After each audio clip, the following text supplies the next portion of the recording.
Empecemos a considerar el tensor de tensión-energía de polvo. ¿Qué es polvo?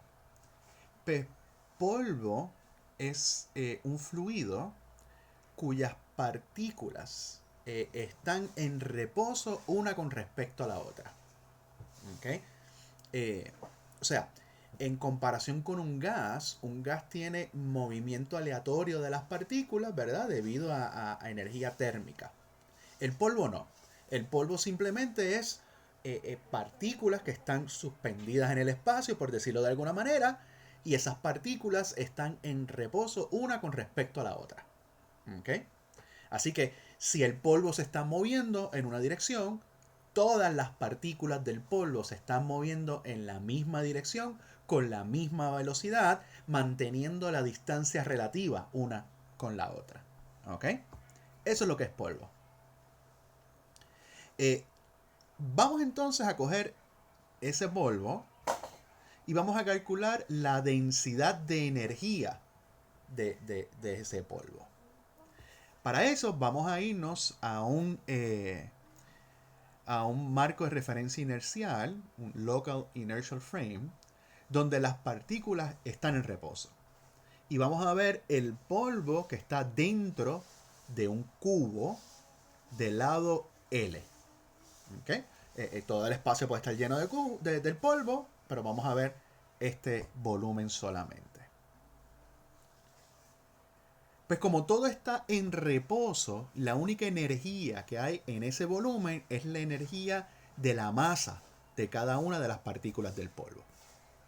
Así que la energía total en ese volumen L3, L a la 3, va a ser simplemente la masa que tiene cada una de esas partículas multiplicado por el número de partículas en ese volumen. Eso me va a dar el rest energy, por decirlo de alguna manera, o la energía de ese elemento de volumen de polvo. Ahora, la densidad de energía es entonces esa energía en ese volumen, N por M, multiplicado por el volumen donde están esas partículas. Eso me va a dar la densidad de energía.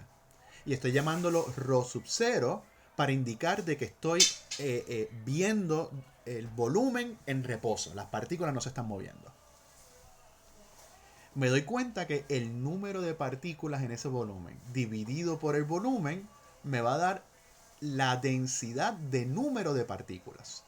Y vamos a indicar eso como n minúscula sub 0. Así que la densidad de energía es la densidad del número de partículas por la masa que tiene cada una de esas partículas. Las partículas del polvo todas son idénticas. Bien. Ahora, eso es en el marco de referencia inercial local, donde el polvo está en reposo. Vamos a irnos a otro marco de referencia inercial local, donde el volumen se está moviendo con velocidad v. O sea, todo el polvo se está moviendo con velocidad v y todas las partículas, por lo tanto, tienen la misma velocidad. En ese marco de referencia, pues vamos a ver que el volumen que ocupan ese número de partículas n de polvo cambia, porque va a haber una contracción de esta longitud que es paralela al desplazamiento.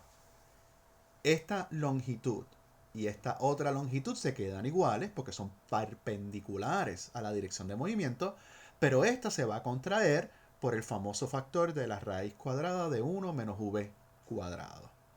¿Okay? Como este largo se contrae, entonces el volumen de este cubo que estamos observando en movimiento simplemente va a ser igual al volumen del mismo número de partículas cuando el polvo está en reposo, multiplicado por ese factor de la raíz cuadrada.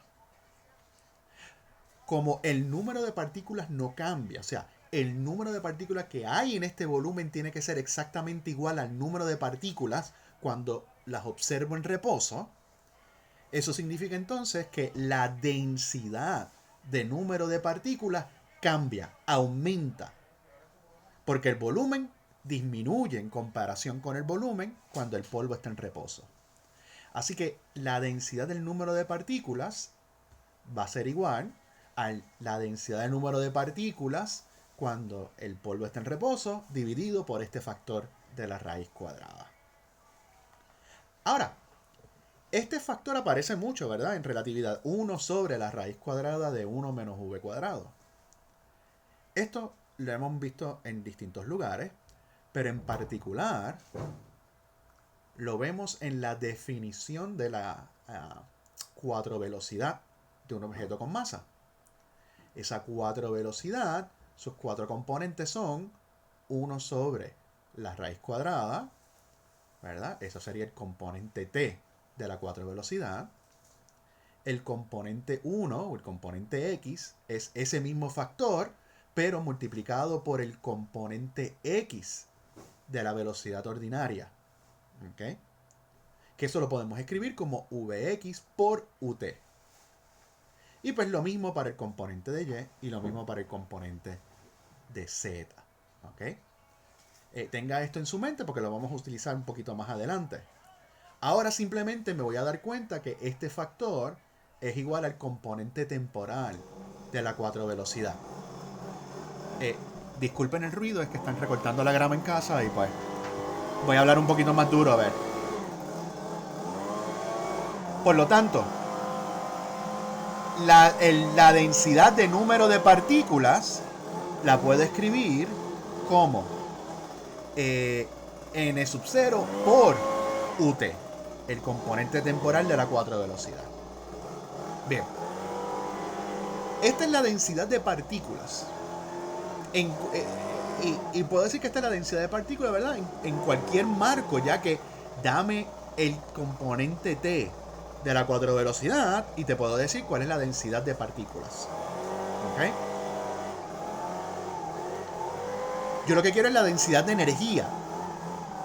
La densidad de energía sería esto multiplicado por la energía que tiene cada partícula.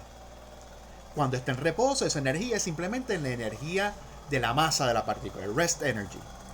Pero cuando el polvo está en movimiento, la partícula está en movimiento, pues la energía está dado por el componente temporal del 4 momentum, que es simplemente m por ut.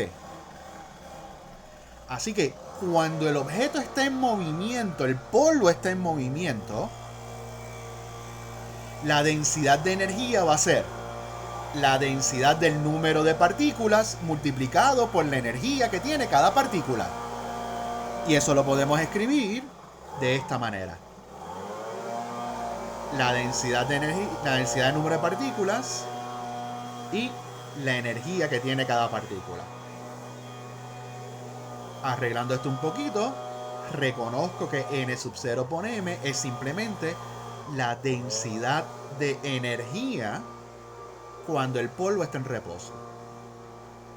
Así que para un polvo en movimiento puedo decir que la densidad de energía es igual a ρ sub 0 ut ut, donde este es el componente, son los componentes temporales de la cuatro velocidad del polvo en el marco que estoy observando el polvo.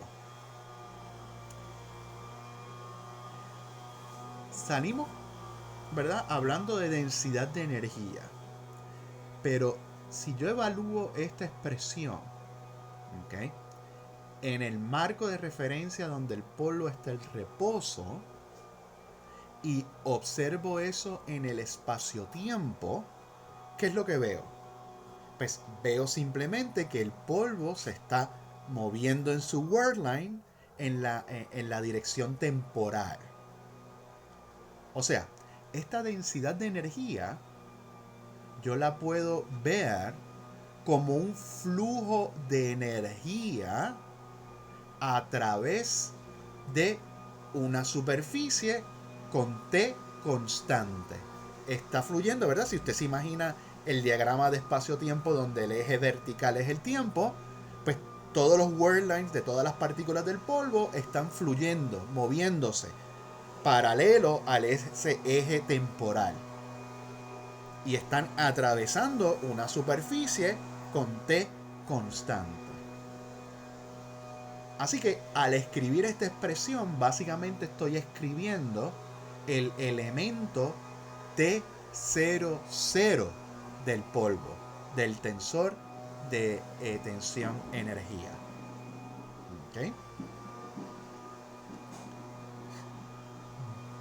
Esto nos da una idea más o menos de cómo podemos generalizar, ¿verdad?, este resultado para encontrar los otros elementos del tensor. Pero vamos a ser un poquito más específicos y vamos en el próximo video a seguir esta discusión y llegar a una expresión general para el tensor de tensión-energía del polvo.